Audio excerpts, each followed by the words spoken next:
And now we are live on the video, so we will officially kick it off right now.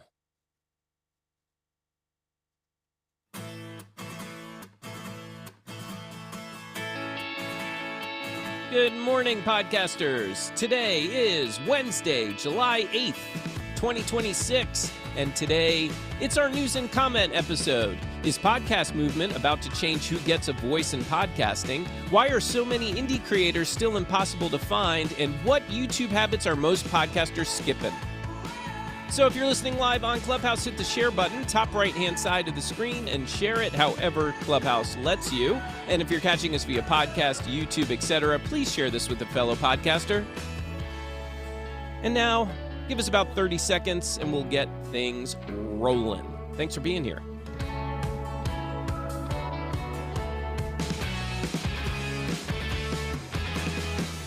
The Podcasting Morning Show is powered by Ironic Media, helping podcasters launch, polish, and grow great shows. And by Content Creators Accountant, helping creators build real business behind their content.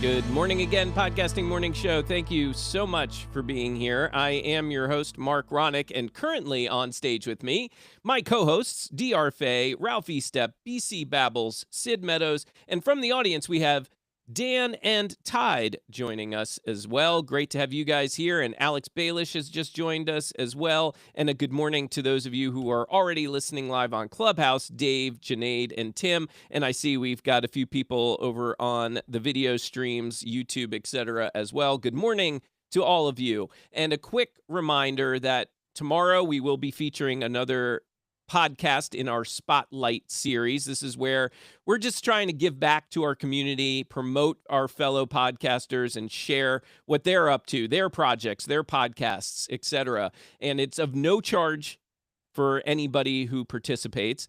It's, again, just something that we want to do to get to know our community and help our community get to know you. So if that's of interest to you, go to podcastingmorningshow.com/spotlight, and you can fill out that form there. I'm trying to think if there. Oh, and then also the evaluation series. I failed to get the next podcast to evaluate to the team. Just completely forgot because I'm out of our routine. So we will revisit that for the following Thursday and break down somebody's podcast and give as much feedback as we can, constructive, positive, etc. We're going to lay it all on the line, and I promise we are gentle about it. Yes, there's always room for improvement, and we're not here to bash anybody. We're just trying to help you make your show better. So, That's right. Just tune into the other audits that we've done, and yeah, you can see what our style is, you know? exactly. Go to podcastingmorningshow.com/eval, and you can submit. You can see the other shows that we've done and check those out if you so please. This is a no bashing zone. That's right, no bashing zone. So we're going to dig into all the news now around the world of podcasting. And as you know, I like to start with some podcast data. This is as of yesterday, and I'm going to give you a little breakdown as I normally do before I share the numbers. And I've adjusted it a little bit because I tend to find that I struggle through this when I do it every week. So the Podcast Business Journal is tracking something that they call active podcasts. And this is worth slowing down for a second, like I said, because the wording can get a little fuzzy. So an active podcast means the show itself has been updated recently, either in the last week or the last 30 days. So we're talking about how many podcast feeds are still alive, still current, and being maintained by that creator. That's the difference from the number of published episodes. Sometimes I tell you what the published episodes, sometimes I tell you the active podcasts. So I'm trying to share the differences here. Published episodes count the actual pieces of content that went out during that same time period. So one active show might publish one episode, or 5 episodes, but it still counts as one active podcast. The reason I'm sharing the numbers is because they give us a better sense of the real podcasting landscape. And yes, I know I used landscape, but there's really no better word to use.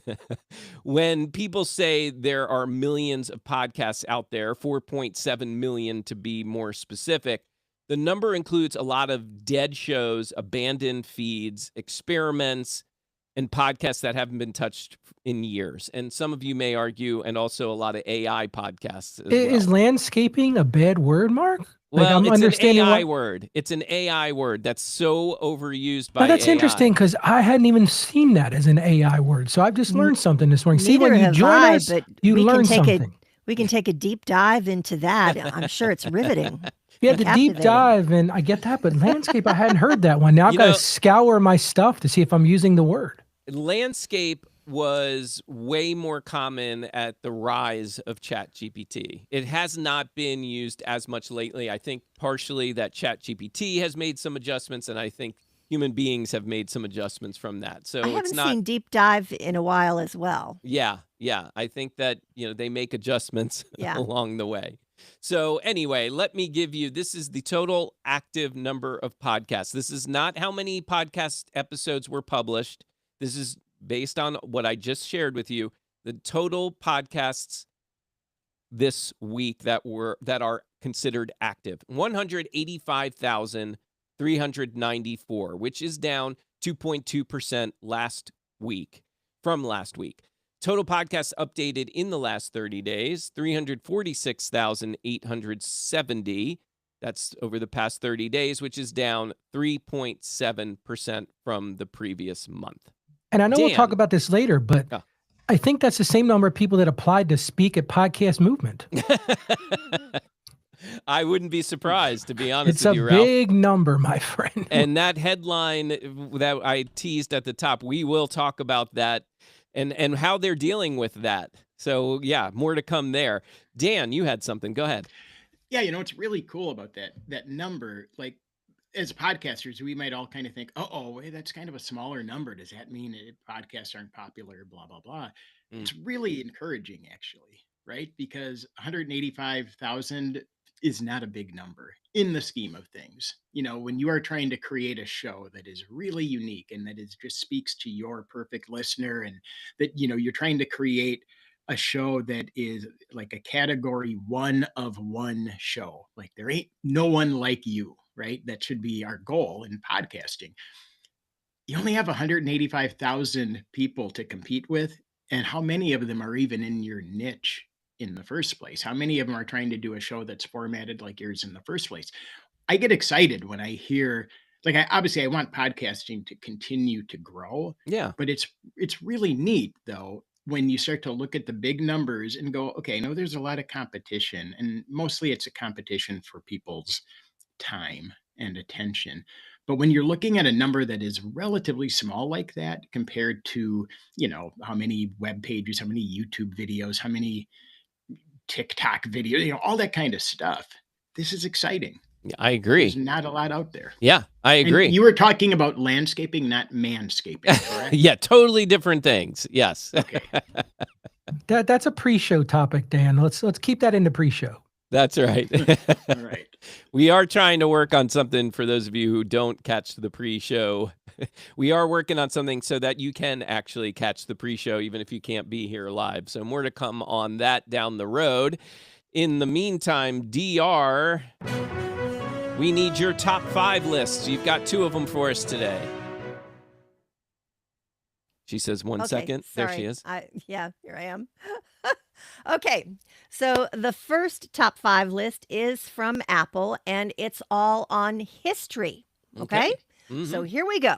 Number 5 is American Scandal. God almighty, there's so many. How did I even choose which one they're going to feature? Number 4 is History That Doesn't Suck. Number 3 is The Team House, a sucky name, but still in the top 3. Number 2 is World War II with Tom Hanks. And the number 1 is The Rest is History. Did you say Tom Hanks? Yeah, World War II with Tom Hanks. So I wonder what that one's about. Maybe he's the voiceover. He's the narrator for that one. Okay. Yeah. That's But cool. let's address number 3, the Team House. It's number 3, and that is the worst name, one of the worst names I've ever heard Yeah. for a podcast. Yeah. I would agree with you. And it's number 3. So who are And we it's number 3. to say anything? All right. What do you got next? Okay. The next one is from Good Pods, Okay. and it's all on, what is it? Comedy. Okay. Indie comedy specifically. Indie comedy. That's Okay. right. Indie comedy. So you're not going to see any Rogans in this one. So, okay. Number 5 is Live, Love, Larceny. Live, Love, Larceny. I love that. Okay. Okay. Number 4 is The Review. Number 3 is Cinematic Archery? Anarchy. Anarchy. Number 2 is No Competition. And number 1 is, well, that's interesting. That's not her commenting on the show title. It is actually called, Well, That's Interesting. DR is just having some communication with the hubby in the background. Sorry, I forgot to mute. That's I'm supposed okay. to take carrot cake to work with him today. That's totally okay. Do not forget the carrot cake. That is very important It's because really if you're at important. lunch and you were jonesing for some carrot cake, that is going to be an issue. I'm telling you. I love the usually things have that happen during the microphone morning muted show. when I do that. Now, we are going to take a quick pause from the news for a second because our good friend Billy Thorpe is here on stage with us. And I asked him specifically to join us today as I clear my throat. Because yesterday I happened to be on Facebook, and in my feed pops Billy Thorpe and his big mug on the screen. And he was talking about how he had set a goal to make a hell of a lot of videos in one day, not just one day, in 10 hours. And Billy, I was curious if you would share with us what specifically you challenged yourself with and why you did that. And then we'll ask how it all went. So good morning, Billy. Good morning, everybody. So I had this bright ADHD idea about 5 minutes before work yesterday that I would try to produce 100 reels on Facebook in like the next 10 hours or so. And it was such a dumb goal. I mean, it was such a spontaneous thought that I didn't even like really calculate the hours. I'm like, dude, I'm going to be well asleep by the 10-hour mark. And so, but it kind of came from hearing all these marketing experts and gurus and Gary Vaynerchuk's and Alex Hormozzi's just talking about producing 100 pieces of content a day or 60 or I think I even heard one of those guys say they did 300 pieces of content in a day. And so, it's just like post more content. And I was just trying to figure out, I'm like, I'm a pretty savvy content creator. I mean, not savvy in like stop to scroll, but I mean, as far as like the workflow, I'm like, I can get stuff done pretty good. And so, my first thought was, well, maybe one day I'll sit down and I'll just bang out 100 reels. I'll use Ecamm Live and no problem. I could easily record 100 1-minute videos in an afternoon. Like if I pre-planned, we all could probably. And so, but I thought, well, most people that are watching these videos from these guys, they're not me. They're not 5 years into full-time content creation or 6 years, I think at this point. They don't make videos every single day, for a living. They're probably just going to pull their phone up and see if they can bang out 100 reels a day. So yeah, I wanted to try it. I was like, is this even possible? And I knew the answer going into it.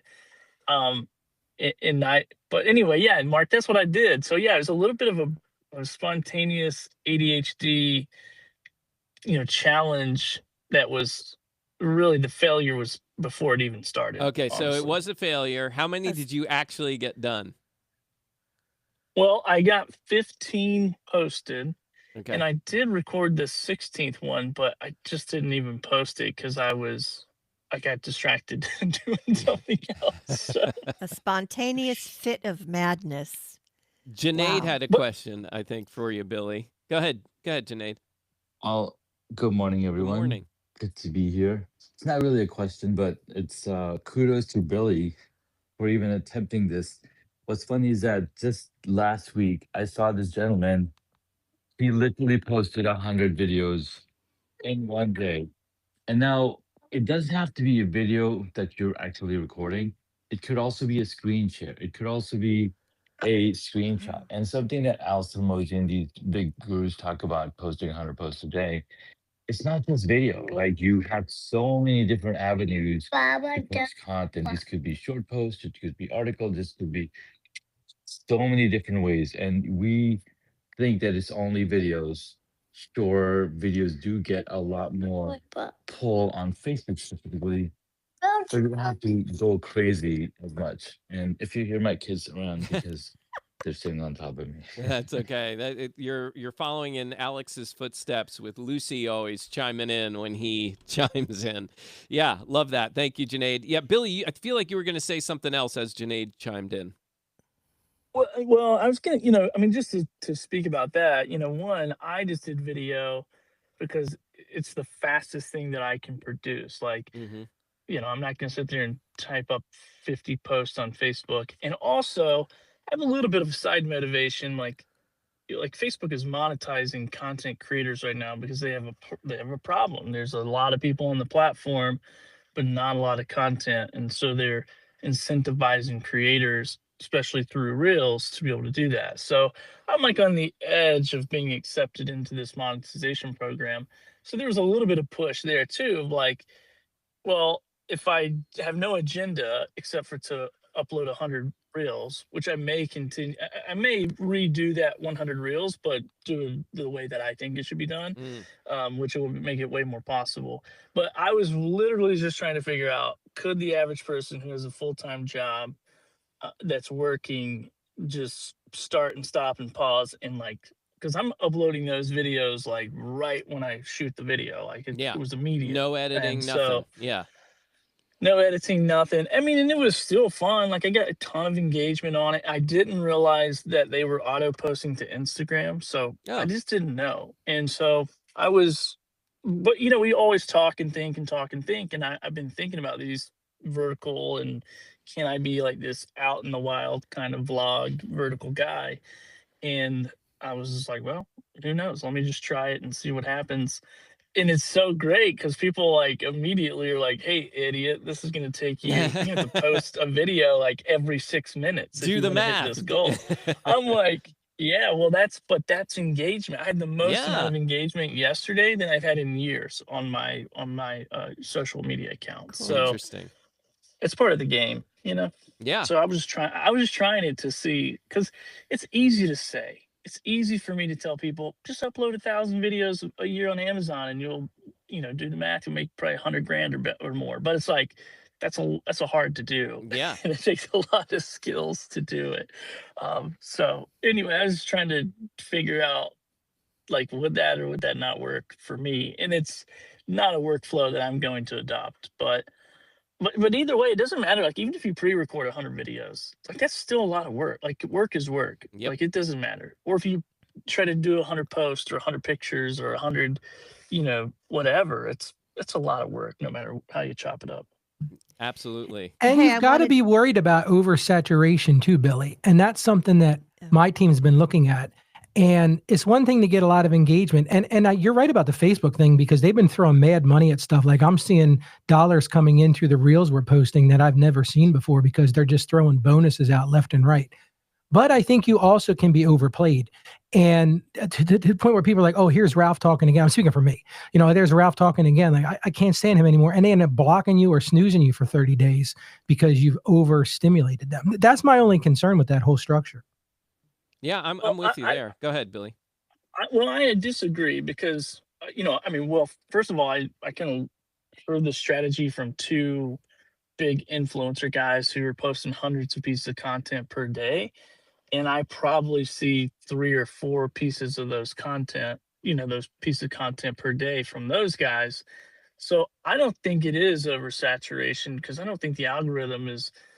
I mean, I know it's not. Otherwise, I'd have the same amount of views on every video, or at least the 3-second views or whatever. But I don't think the algorithm's delivering it up quite like that. And that was part of my reason of doing that, because I thought, well, it's not going to get to everyone every time anyway. And so It's an interesting who point. cares how many times you post? Because I don't see if those guys are really producing that amount of content, I don't see 300 videos a day coming from Gary Vaynerchuk. I see maybe 3 or 4. Yeah, me too. Yeah. Dan, you It's have literally something? it's literally the reason why they say that you're supposed to post 4 billion things a day is because the algorithm does you want to feed the algorithm because they don't know what is going to be the thing that's going to get attention. You know what I mean? So Yeah. that's why Billy's totally right. Like otherwise your numbers would always be the same. And that's just not how it works. And it can be literally, you've probably seen influencers say, this video did 5 views, this video did 500,000 views, and the only difference is he didn't button the top button of his shirt or something just insane. Everything is exactly the same, but it's like you just don't know, and the robots don't know either. Yeah, I think that maybe there's a balance here because I do appreciate Ralph's point about the concern for the human beings and not as much about the algorithm, but more so, am I pissing my followers off? Right, like that's and yeah, Billy, you make a good point too, and Dan, you as well. And I think that's something to consider too. But like what Billy did, I am not knocking it whatsoever. Like that, like he said, caused a ton of engagement for him. And a lot of that was the transparency. Like people were leaning in because this was a challenge that Billy set for himself. And people were curious if he was going to do it or thought he was crazy for doing it, that he's never going to do it. And they were following along. I know I was very interested. And the moment I followed and commented on one of those videos, that was it. Then I started seeing a bunch of them for the rest of the day. And it didn't piss me off because I was just excited to see what Billy was up to. But I wanted to bring up Um, go ahead. Go ahead, Billy. No. Oh, sorry. Real quick, I was going to say, well, that makes a good point. So I think if you are going to do something like this and you do have a plan, like my loosey goosey plan was like to show behind the scenes of my business. And I kind of introduced it that way with the challenge of like, I'm just going to show behind the scenes. So it's like, if you know what to expect, it's kind of like, okay, I don't care to watch this series. It's just like watching TV shows, but in a very quick, short, format. But I will say I just checked my analytics for the past like 7 days or whatever. Majority of those came from yesterday. 81% non-followers. So any concern that my followers are annoyed, 81% of those people who engaged were or watched anyway were non-followers. Got it. Okay. Junaid, I'm going to give you the final word and then we're going to get back to news.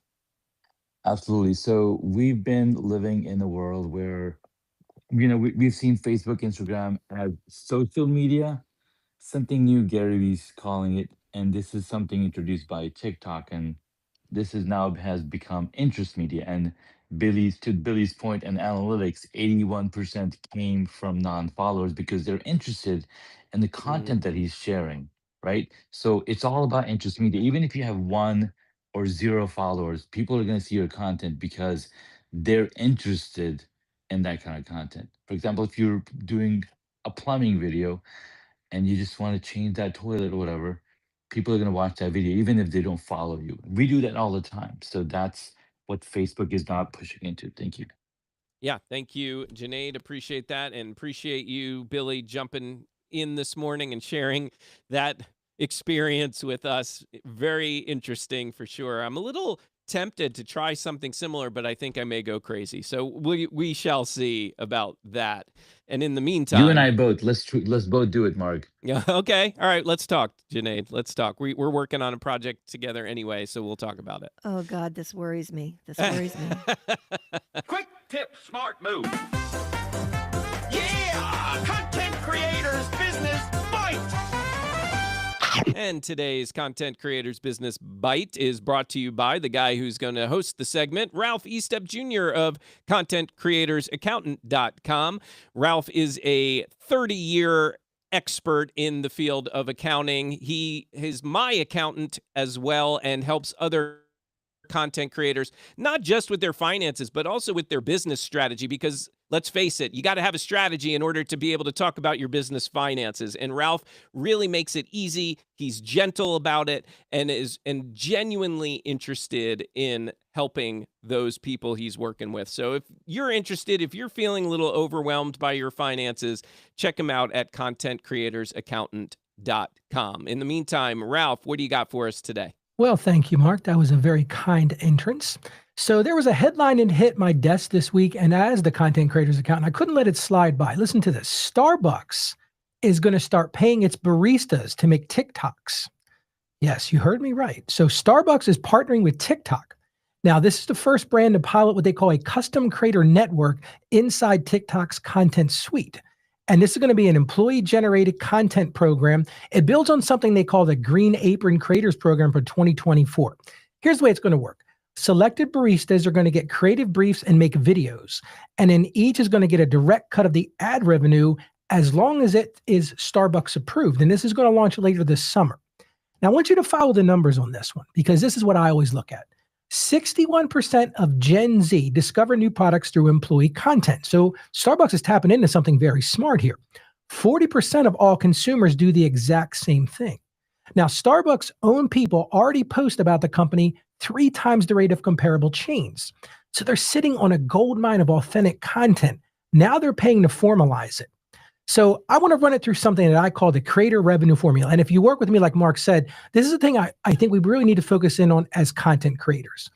And it's a thing I believe it says, it basically works like this. Audience times problem times offer equals value. So let's use that in this particular instance. The audience.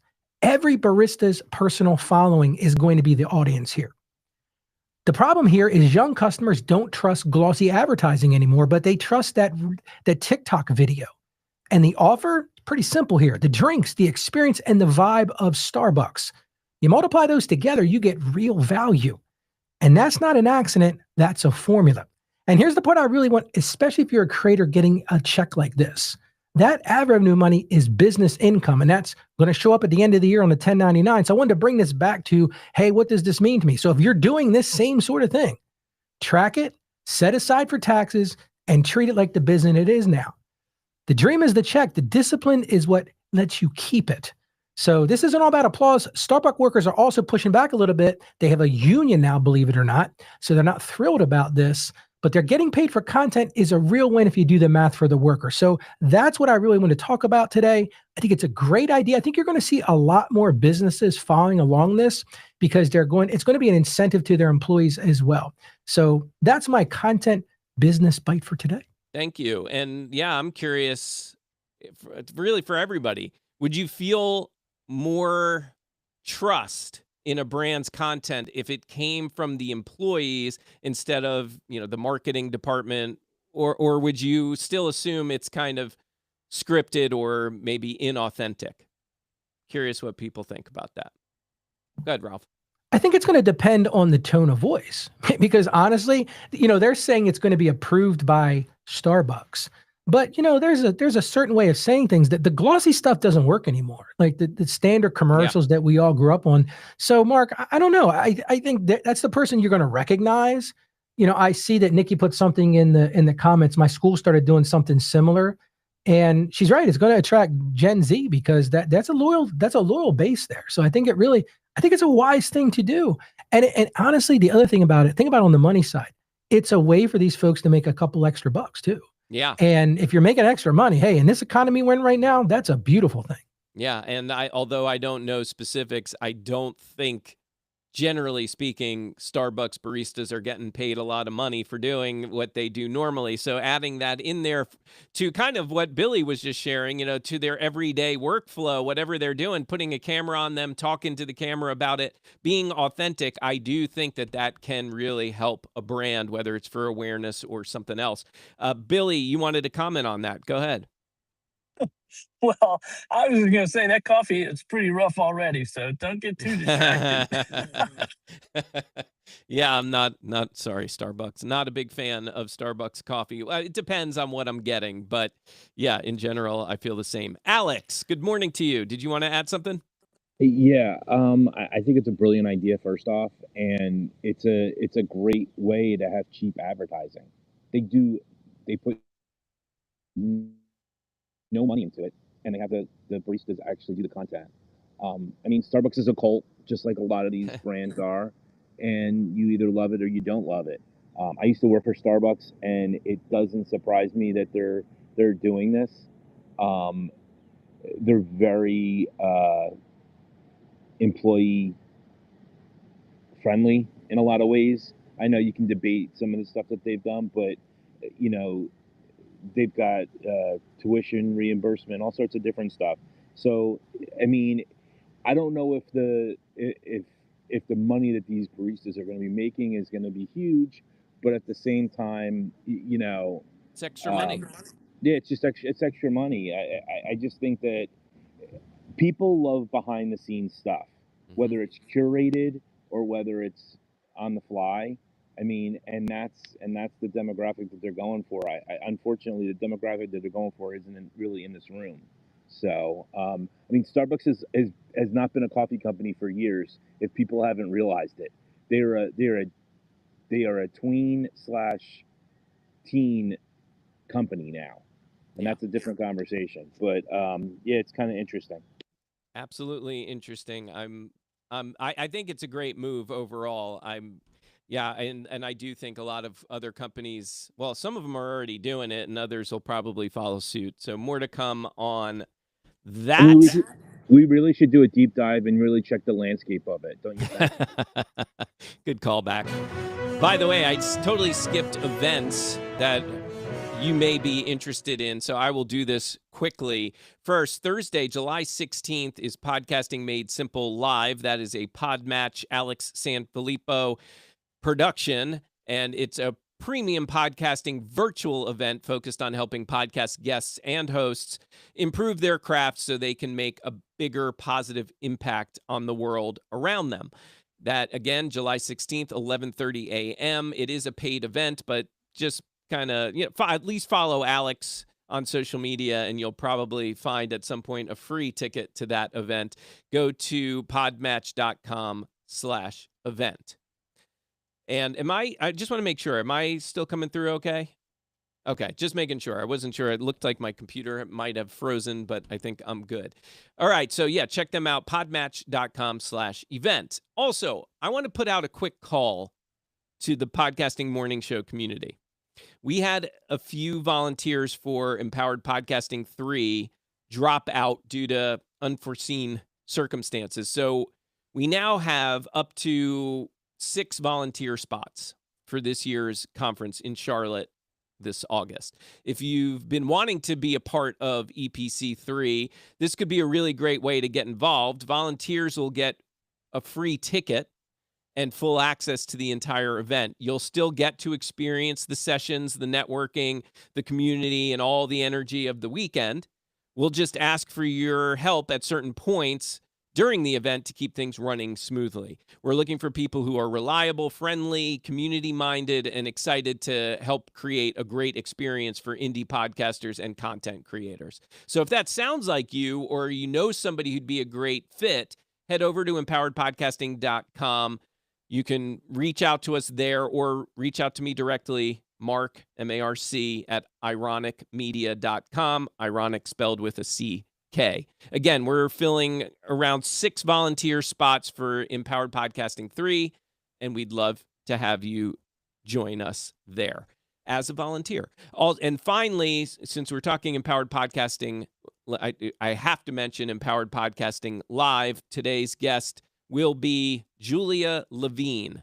Julia helps business owners create simple, strategic, sustainable podcasts that share their expertise, reach the right listeners, and support their business. We're going to talk about why she decided to go all in on podcast SEO, what podcast SEO really is, and why every podcaster really should understand it. We'll also get into insider tips for improving discoverability and, of course, what attracted her to Empowered Podcasting as first an attendee, now a speaker, and now a creator partner as well. We'll hear about her presentation. So come join us today, 1 p.m. Eastern. That's July 8th, 1 p.m. Eastern, podcastingmorningshow.com/EPC live. And if you miss it, no problem. Go to that URL and you can catch the replay almost immediately following the live stream. All right, some news bites for you. These are some quick stories we want to share with you. And of course, if you have something you want to comment on, by all means, you are more than welcome to interrupt and chime in. First headline, podcasters found an easy YouTube growth tool. Podcast News Daily recently reported on a new survey where the data is showing that captions, like the words that pop up on the screen, can help podcasters get better results on YouTube specifically. But most podcasters still aren't using that feature. And honestly, this is one of those boring little production details that may actually matter more than creators think. Captions help people follow your content when they're scrolling without sound, while maybe they're watching in a noisy room or multitasking or subconsciously trying to catch every word on the screen. And I really pay attention to that because I think that is maybe the biggest reason. I think a lot of people I think the captions work well because people are unknowingly following each word as it goes, and that keeps them engaged more on your content. Ralph, you had a question? Yeah, I just want to throw something out there because my team and I have gone back from doing the captions, and I'll tell you why. Because you can turn that on YouTube, and then what happens is you have double captions. So that's my only caveat to this. I'm not trying to interrupt your flow there, but because I think that people hear that and go, oh, this is a great thing. I'm not disagreeing with that, but if you're somebody who turns captions on in YouTube already, it's a mess on the screen then. So that's my only concern. And I'm not sure if it defaults to that, right? Like, I don't know entirely. So you have to consciously turn that on as a user, if I'm not mistaken. I could be mistaken because I think you do have to consciously, you have to consciously turn on captions. But if you're somebody who does a lot of scrolling and doesn't have the volume up, you might have that turned on by default for you. And then all of a sudden, if I'm seeing captions on the burnt in video, then it's like, I can't see anything. Yeah. But whatever, for what it's worth, this survey specifically says using captions, including captions, is really helpful. I've been back and forth on this, so I'm not pushing back by any means, Ralph. Most of my content lately doesn't include captions. Sometimes I put it in there experimentally because I want to see if it makes a difference. For me, and I'm not really doing that as consistently, that experiment on YouTube, and this is specific to YouTube. So I need to do a better job of that to see if that actually is helping us here at the Podcasting Morning Show. I've also heard, by the way, that captions that appear word by word, as opposed to just getting like a sentence across the whole screen or something similar, word by word happens to be more effective. People get engaged more. They lean in more. I guess because they're really not getting a bigger preview of what's going to be said. They've got to actually follow the word as it's coming out of your mouth. So I think that creates more of that subconscious engagement that way. So more to come there. DR, you want to take the next story number 3? I do. But before I do, I want to talk about these captions for a second because as most people know, I do some editing for Ironic Media, and I just got through doing a like a talking head clip for one of our clients. And this was one where she doesn't like the extreme close-ups. So I had to shrink it down a little bit. Yeah. There you go. Thanks, there Ralph. you go, Ralph. Thanks for the demo. So I put the image in the middle, and that left like a blank space above and a blank space below. And what I did with it is I put some of the captions above, and then I switched to down below, and I would alternate between the above and below. So I wasn't sure how that was going to really. I think that's over, look, I think that's honest. kind of the same idea as what I'm talking about with the word for word, because it's moving around. So you're locked in one spot, and you might get too locked in and start to zone. So moving it somewhere else sometimes can really keep their attention. Okay. Yeah. Good. I think that's a good one. All right. So what's our next story? Okay. So X, we don't have to say formerly Twitter, I guess, anymore. Okay. But X is making another play for creators, and this time with a new desktop live streaming tool called Live Studio. According to Social Media Today, the feature lives inside X's Creator Studio and gives creators a cleaner way to schedule and run live broadcasts, upload thumbnails, manage chat, and see audience data once the stream is live. In other words, X, formerly Twitter, wants to make going live feel less clunky and more like a real creator workflow. I like it. Okay, cool. We'll keep it moving because we are short on time. Facebook, since Billy brought up Facebook, Facebook is testing a new view count display for posts. And yes, that means creators may soon get another number to obsess about. According to Social Media Today, some users are now seeing post view counts directly on their Facebook posts, though for now, only the creator can see the number. Meta has already been leaning hard into views on Instagram and Threads. We know that Facebook is also adding more monetization options.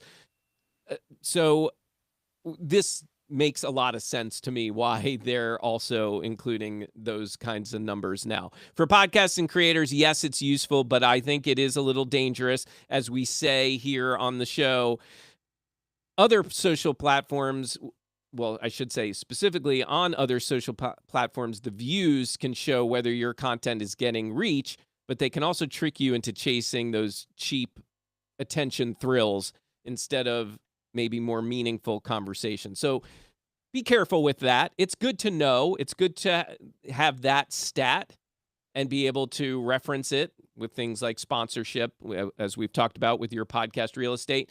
But please don't obsess over those numbers too. There's a lot more to be obsessed about than your Facebook numbers, but something interesting for sure.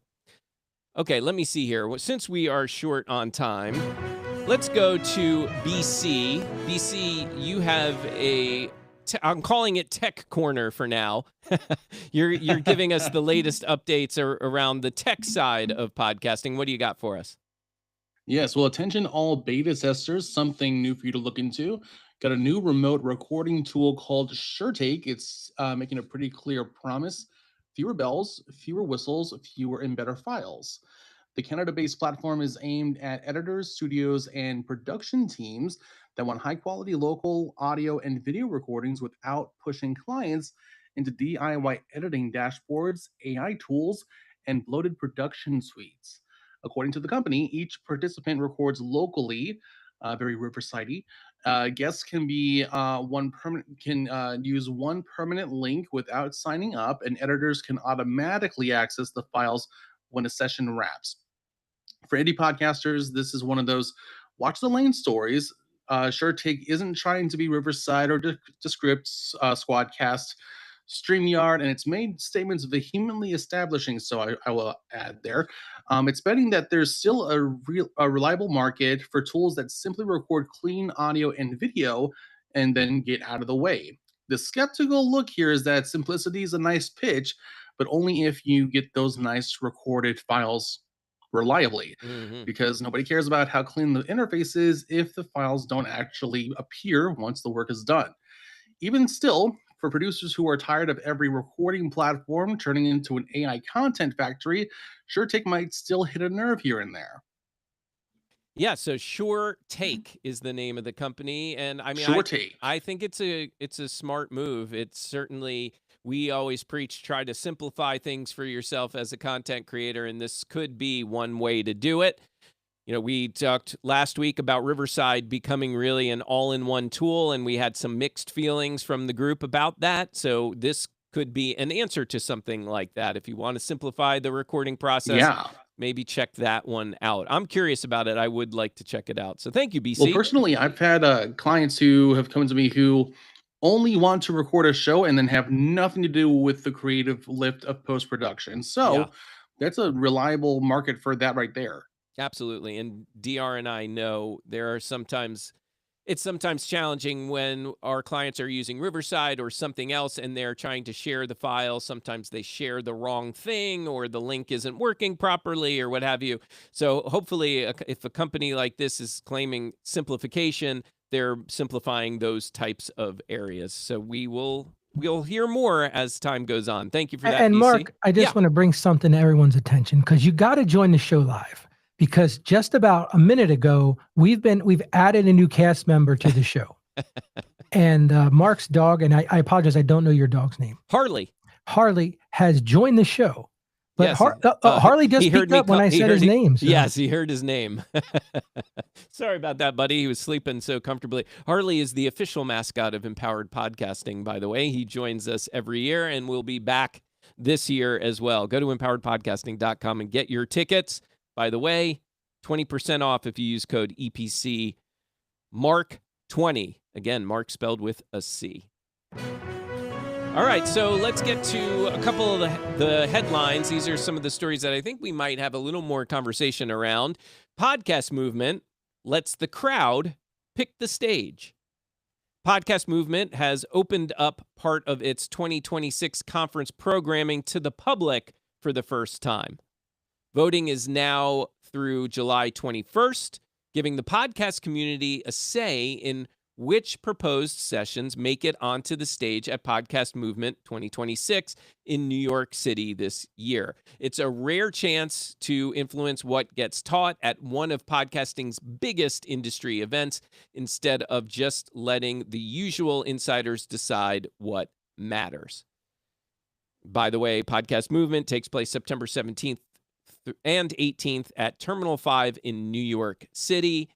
The event received more than 750 session submissions. 750. Just to put that in perspective, Empowered Podcasting, we had around 100 submissions. It's a smaller event, but still just to give you a little perspective. So, and there'll also be over 500 speakers. So 750 session submissions, over 500 speakers, including creators, publishers, etc. Anyone can vote. So when I say that, you do not have to have a ticket to Podcast Movement to vote. And the selection committee includes, as far as, I guess, those who are, they are selecting some speakers on their own over at Podcast Movement. Their committee includes people connected to Podcast Review, the Podcast Academy, the Ambies, Pod News, and more.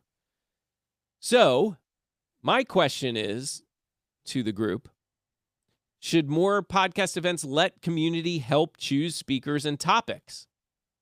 And I'll just say it. I don't mean to taint the question here, but will this end up just being another popularity contest? Sid, we haven't heard from you this morning. Let's go to you first. Good morning. Good morning, everybody. Yes, sorry, I had to bounce for a customer call there for a minute. No problem. But I love the idea of letting the community, the podcast movement community, select the topics to be discussed. I do not love the idea of letting them select the speaker because of what you just said.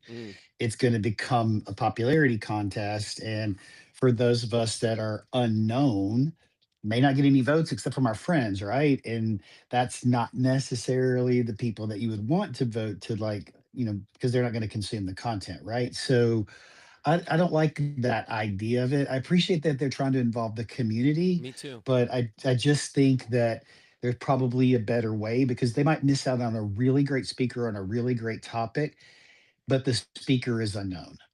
And nobody really knows. Like, I did not apply to be a speaker, but I'm a perfect example of that. There's likely nobody inside of Podcast Movement that knows who I am, maybe a couple of people.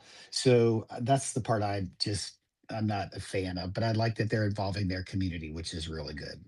Yeah, except here's the thing.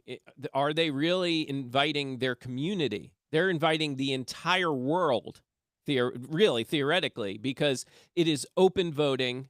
You don't have to be known as a podcaster or a content creator. You could be literally anyone. So in some ways, I would appreciate it even more if maybe this was limited to people who have purchased tickets. Or, like you said, Sid, I love your idea. Let's let the community pick topics, not people. Do right? we know for sure that it's going to be choosing like topic SEO Dave Jackson?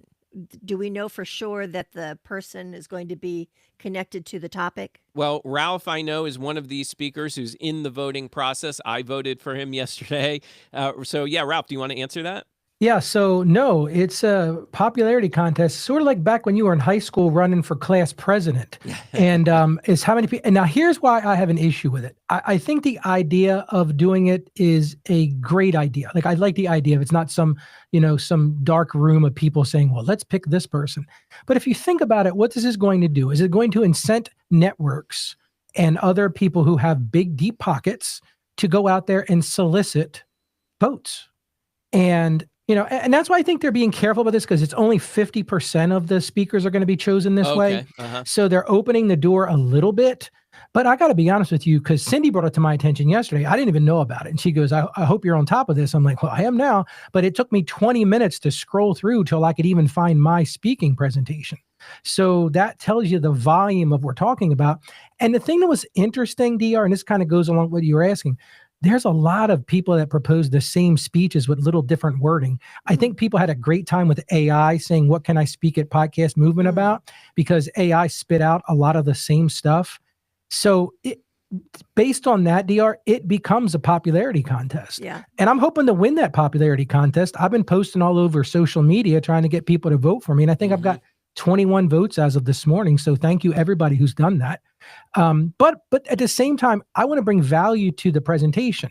It's not about who's popular. It's about what value are you bringing. And that's why I think we're going to get lost in this. That's why I'm not a huge fan of this. So that's my personal view on that. Now, the people who are in podcasting, please don't hold that against me, because I really would like to speak there. By the way, Cindy, Ralph's publicist, and also Ralph, please remind me, send me the link to vote for you, and I will put that in the show notes in today's episode. Yeah. Happy to do it, my friend. The more votes, the better. Yeah, absolutely. And Alex, you wanted to chime in. Go for it.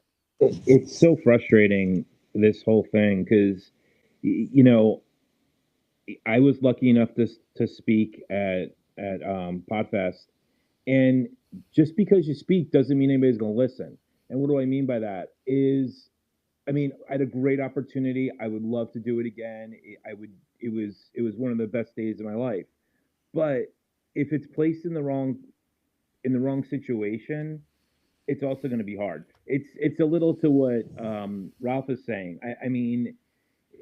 Crowdsourcing is good, but I hope it pans out for the people like Ralph and everybody else. But it's very frustrating, because indie podcasters have so many obstacles already, and I could just see it getting kind of, I don't want to use the corrupt word, but it could get messy really quick. And why should Ralph or someone like Ralph have to spend a ton of money just for people to even know who he is, or to get the votes, or time and everything else? And that's the sad part, because there are some really good podcasts there are some really good speakers that deserve it. It's just, the problem is just sifting through it all. So I don't know what the answer is. It's a frustrating thing, because even if you do get on there, you still got to get people to listen.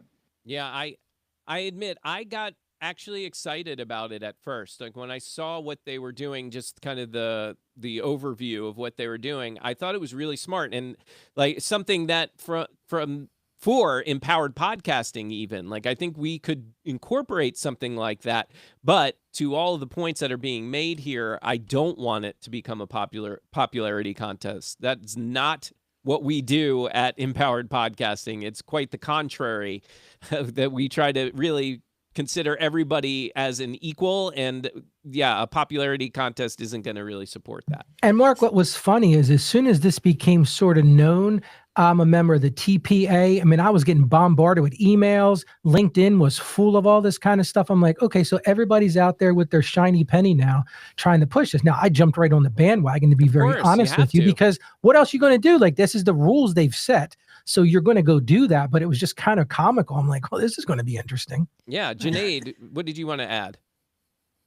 You've got to look at past the voting thing. What are they actually looking for?